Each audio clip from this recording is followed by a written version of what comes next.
È ricoverato in terapia intensiva all'ospedale di Padova un ventenne colpito da meningite, attivato il protocollo sanitario per familiari, colleghi e amici. Altri 2 giovanissimi affetti da meningoencefalite, ma non ci sono collegamenti. Rose rosse e il tricolore al corteo silenzioso di questo pomeriggio a Spinea contro i femminicidi. 2 le vittime nel comune veneziano in soli 2 mesi. Il pensiero ai figli rimasti soli. Bullismo dopo la denuncia dell'11enne che sarebbe stato istigato al suicidio di alcuni coetanei. Altri casi sospetti anche nella stessa scuola. Le associazioni dei docenti chiedono più psicologi in classe. 21 bancomat fatti esplodere in 2 anni, un bottino da 1 milione di euro. I carabinieri di Udine hanno arrestato un 45enne trevigiano e un 48enne padovano, recuperati 60.000 euro. Venezia, spaccio e degrado in campo Santa Margherita, ma non solo. L'amministrazione ha intenzione di far chiudere anticipatamente i locali considerati a rischio. A Padova la protesta degli inquilini delle case popolari che si appellano al comune. Spese e bollette fanno aumentare del 60% i casi di morosità. La paura è quella di venire sfrattati. Domani, ultimo giorno di apertura per la 59esima esposizione internazionale d'arte della Biennale di Venezia. È stata un'edizione record con oltre 800.000 biglietti venduti. Buonasera e ben ritrovati con l'edizione regionale dei telegiornali di Antenna 3. Dunque in primo piano un caso di meningite a Padova con un ventenne ricoverato in ospedale da lunedì. È ricoverato in ospedale a Padova un giovane di 20 anni che presentava i sintomi della meningite, poi confermata dalle prime analisi cliniche. Il giovane, che vive in provincia, in un comune a ovest della città, ha iniziato a accusare i primi sintomi domenica.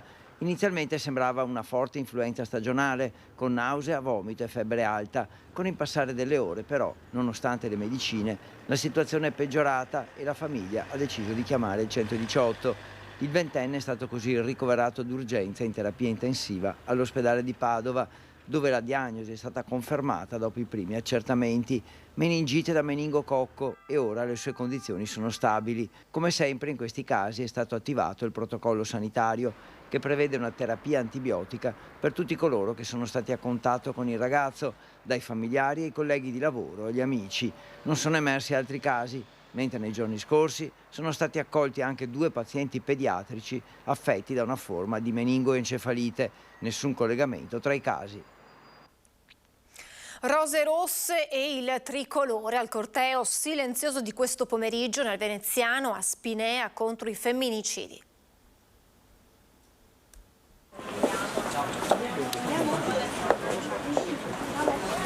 Una rosa rossa munita di tricolore per commemorare le vittime di femminicidio. Più di un centinaio questo pomeriggio a Spinea al corteo contro la violenza alle donne. Spinea, città particolarmente funestata dagli omicidi, ben 2 soltanto in questi ultimi 2 mesi. Una sorta di via crucis in silenzio per commemorare ad ogni fermata Vera, Lilia e Roberta, le 3 donne barbaramente uccise dagli ex partner, e ricordare al contempo chi, sfuggita alla mattanza, è a sua volta vittima, i figli rimasti orfani di uno o più genitori. Questa la dedichiamo a Vera e soprattutto vogliamo anche dedicare questo piccolo messaggio floreale alle 2 figlie.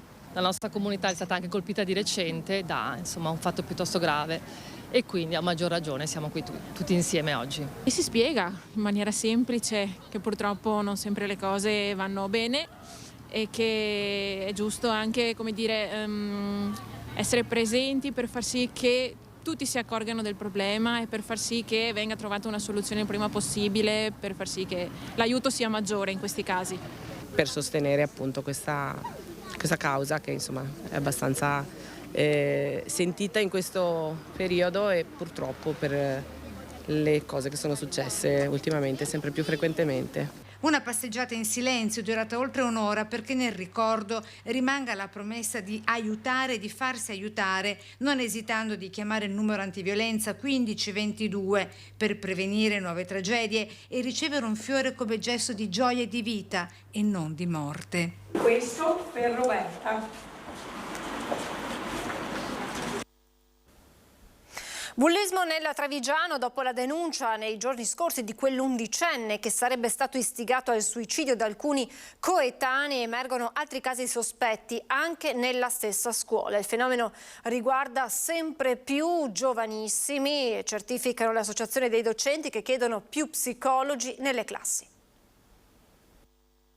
Purtroppo sempre più giovani e quindi se sono più giovani vuol dire che hanno più tempo per peggiorare, ma anche più tempo per essere, come dire, recuperati a una socialità positiva.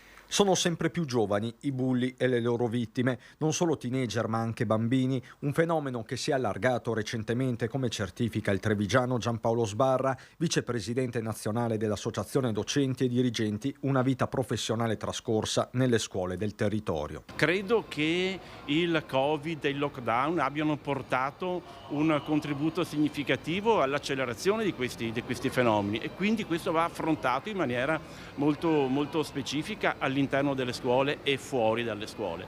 Quindi si parla adesso di dotare le scuole dello psicologo. Insomma, c'è un problema che deve essere affrontato però in maniera sistematica. Un'aggressività che va contenuta e accompagnata con una duplice visuale. Uno studente che bullizza è uno studente che ha problemi. Non è uno studente che li ha superati e che li crea solo agli altri, li ha lui alla sua origine, anche quelli vanno affrontati. Tutti devono essere aiutati.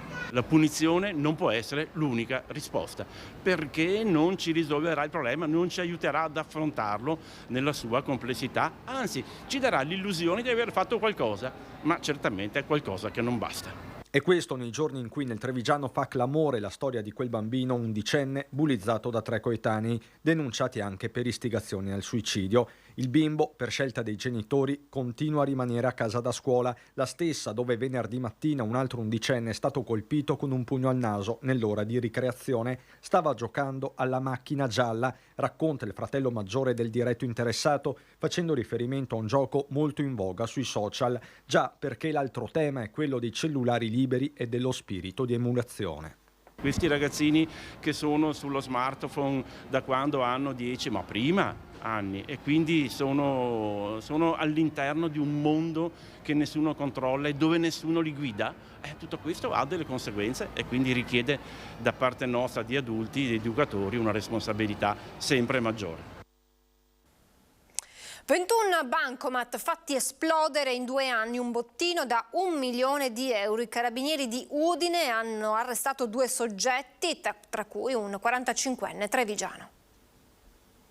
2 italiani di 45 e 48 anni, residenti rispettivamente in provincia di Treviso e in provincia di Padova, sono stati arrestati dai carabinieri del nucleo investigativo del comando provinciale di Udine. Sono accusati di aver compiuto ben 21 assalti tra marzo 2019 e gennaio 2021 a sportelli bancomat di istituti bancari di 11 città tra Lombardia, Emilia-Romagna, Friuli, Venezia Giulia e Veneto, qui in particolare a Verona.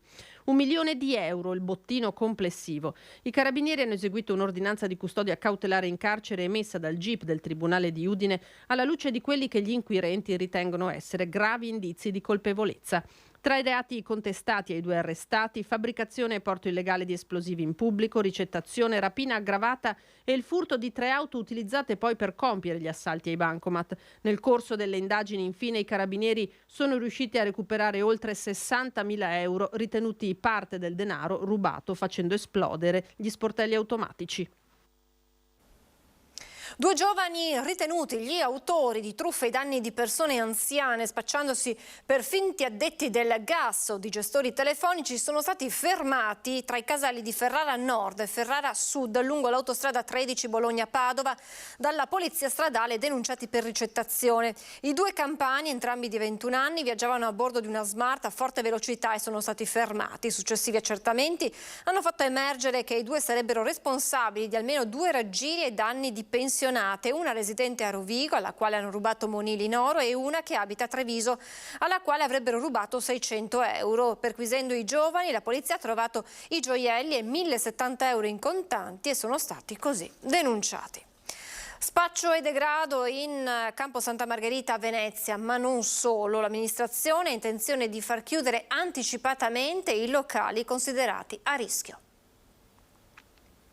Stiamo preparando una delibera per dare più forza al sindaco nella possibilità di attivare quello che è l'ordinanza sindacale di chiusura anticipata dei locali dove ci sono le zone più difficili a Venezia, dove si creano problemi sia di ordine pubblico che appunto spaccio, insomma ci sono zone di Venezia e Mestre che dobbiamo intervenire in maniera molto forte e ferma. Una di queste è l'area di Campo Santa Margherita a Venezia, dove secondo quanto raccontano molti esercenti la situazione continua a essere invivibile, al punto tale che dopo una certa ora diventa quasi pericoloso muoversi da soli. Sicuramente negozi tipo ortofrutta o cose del genere aperte alle 5 del mattino non servono sicuramente ai cittadini, ma servono a spacciatori ed altre persone per fare assembramenti e rimanere a delinquere nel nostro territorio. Questa delibera, volta dunque ad anticipare gli orari di chiusura di quei locali definiti a rischio, è stata accolta bene da molti esercenti, meno favorevolmente da altri. Ci sono delle attività che si stanno comportando in maniera corretta, con un'autoregolamentazione della chiusura anticipata, e anche certi locali come a Santa Margherita che hanno il loro personale che sorveglia all'interno del locale se ci sono situazioni difficili, e altri locali invece che un po' lasciano le cose che vadano così, e quindi noi dobbiamo fare in modo che le persone che si comportano bene vengano premiate, le persone che non rispettano l'aspetto anche sociale della gente che ha diritto anche a stare tranquilla, queste devono essere colpite. Controlli a tappeto del nucleo ispettorato del lavoro dei carabinieri di Vicenza, Bassano, Tezze e Rosà. In 3 locali su 22 lavoratori controllati, 21 erano in nero, sanzioni per 100.000 euro. 21 lavoratori irregolari su 22 controllati. Sono questi gli esiti eclatanti di una serie di controlli messi a segno dal nucleo ispettorato carabinieri del lavoro di Vicenza in 3 locali pubblici di Bassano, Rosà e Tezze sul Brenta. Il blitz è arrivato nei giorni scorsi e ha interessato bar, ristoranti e pasticcerie del Bassanese. Alla fine sono state appioppate sanzioni per oltre 100.000 euro, con la sospensione immediata dell'attività di un ristorante orientale per gravi violazioni in materia di sicurezza. Sono stati anche sospesi 13 dipendenti di questo locale, tutti di nazionalità cinese, perché privi degli attestati di formazione e addestramento previsti dalla normativa. Il proprietario si è già messo in regola e il locale ha riaperto dopo aver pagato la multa. In un altro locale sono state trovate 3 persone al lavoro per le quali non era stata attivata la procedura della chiamata obbligatoria per lavoratori intermittenti nei modi e nei tempi di legge. I controlli del nucleo ispettorato carabinieri del lavoro vengono fatti per verificare il rispetto delle norme sulla tutela della salute e della sicurezza dei lavoratori e per prevenire e reprimere il fenomeno del lavoro in nero. Oggi pomeriggio a Treviso per presentare il suo nuovo libro I pessimisti non fanno fortuna. Il presidente del Veneto Luca Zaia è ritornato sul tema del fine vita nei giorni e nelle ore in cui anche a livello nazionale si è riaperto il dibattito. Una posizione non è maturata in me in questi giorni. Nel libro dedico direttamente un capitolo che si intitola Libere scelte in libero Stato, ma è la volontà di fare una considerazione a 360 gradi. Io penso che noi istituzioni abbiamo l'obbligo di garantire il massimo delle cure, il massimo dell'assistenza psicologica, il massimo anche di quello che è l'assistenza economica ai malati gravi, ai malati terminali, dopodiché dobbiamo rispettare la scelta del malato terminale. Peraltro c'è anche una sentenza della Corte Costituzionale che dice tutto ciò fatto è giusto che poi ci sia la decisione finale. Questo è un sintomo di civiltà e quindi dico come frase iconica, definiamola così, la politica deve garantire le libertà e non limitarle, questo è il principio. Io ho conosciuto Stefano Geller, bassanese, 50 anni, dall'età di 15 anni in carrozzina con una malattia genetica e attaccato a un respiratore. Stefano Geller ha avuto l'autorizzazione per il suicidio assistito, ma Stefano Geller vuole vivere. Stefano Geller ha un progetto di vita, adesso ha cambiato anche l'auto, vi dico anche questo, però giustamente lui dice: se mai mi trovassi un giorno nel quale non c'è più modo di tornare indietro, di recuperare, voglio avere almeno la tranquillità di poter decidere. È qualcosa che tu non vuoi, cioè non cerchi, ma se dovesse capitare è giusto che la decisione spetti al singolo individuo. È il momento di fermarci per qualche istante di pubblicità, tra poco.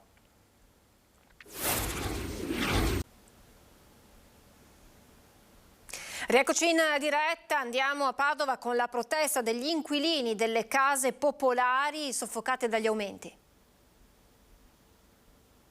Per gran parte delle 9.124 famiglie di inquilini delle case popolari, che a Padova sono di proprietà o gestite dall'Ater, la condizione abitativa è ulteriormente peggiorata. Si dice che il 60% avrebbe avuto problemi di morosità e quindi di ritardo nei pagamenti di bollette o spese condominiali. In realtà pare che il numero sia ancora maggiore.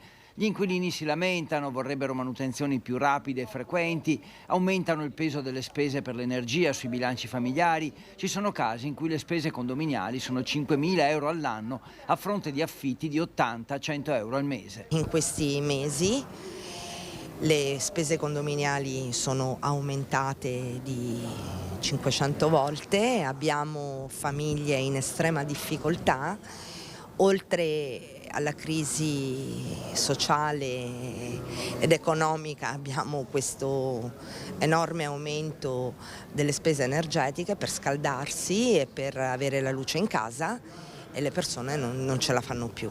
I comitati degli inquilini di via Brofferio, via Vivanti, via Morandini, via Pinelli, via Stratico, via Saetta chiedono al comune e quindi al sindaco di garantire il diritto alla casa e un incontro con l'amministrazione Giordani che finora sostengono non sia stata sufficiente. Abbiamo fatto una serie di incontri ma questi non sono stati risolutivi, finora purtroppo non c'è stato alcun passo avanti nell'aiuto da parte delle istituzioni pubbliche. Noi chiediamo un incontro al sindaco ma anche al direttore dell'Ater perché moltissimi condomini dell'Ater hanno questo problema, le famiglie sono in morosità e rischiamo una valanga di sfratti. Il pericolo è che di fronte all'incapacità di pagare tutte le bollette e le spese, l'Ater possa far partire le procedure di sfratto per morosità e a quel punto ci sarebbero centinaia di famiglie senza più una casa.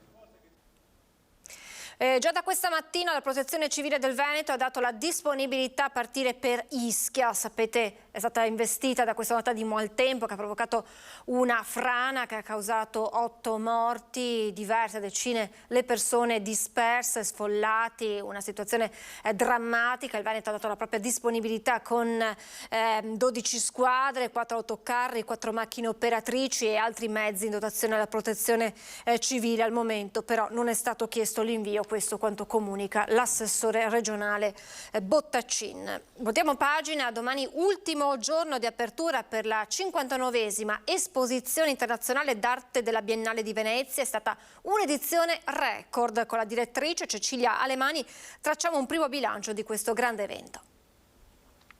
Con oltre 800.000 biglietti venduti nei 197 giorni di apertura, si chiude domani a Venezia tra i giardini e l'Arsenale la 59esima edizione dell'Esposizione Internazionale d'Arte della Biennale di Venezia, il latte dei sogni di Cecilia Alemani. A vedere così tanti gruppi di giovani che magari è la prima volta che vengono in una grande esposizione come la Biennale e pensare che magari anche soltanto uno di loro tra 30 della loro classe troverà un'opera che lo ispirerà o la ispirerà a seguire una carriera artistica, a diventare un curatore, una scrittrice. Quindi penso che quello sia stata la cosa più bella e che ogni tanto ci dimentichiamo che il pubblico non è fatto soltanto di addetti ai lavori ma anche della gioventù che va coltivata e arricchita con stimoli. 213 artisti presenti, 58 nazioni rappresentate, 10.000 giornalisti accreditati, un incremento del 35% dei biglietti venduti rispetto all'edizione pre-Covid 2019. Gioia di potersi rincontrare grazie a una mostra come la Biennale di Venezia.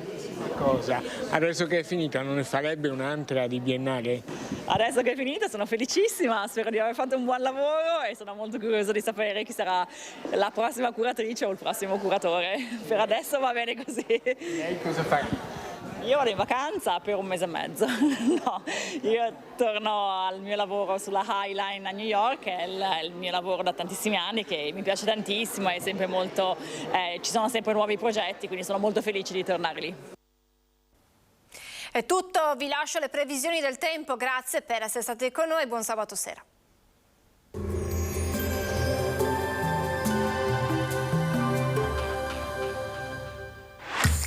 Non ammirare Vittorio Veneto, ma vieni a viverla. Scarica l'app.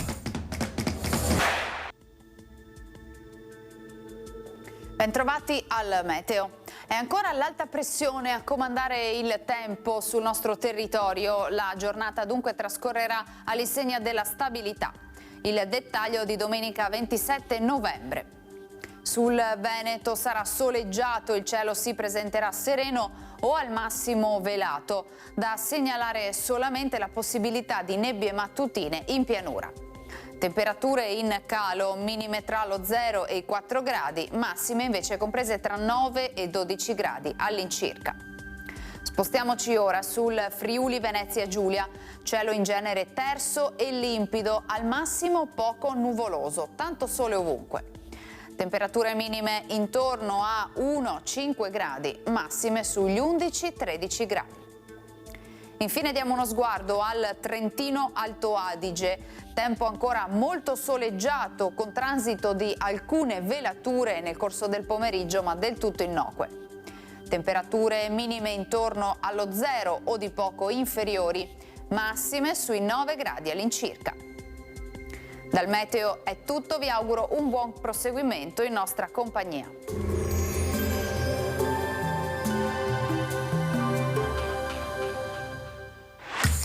Non ammirare Vittorio Veneto, ma vieni a viverla. Scarica l'app.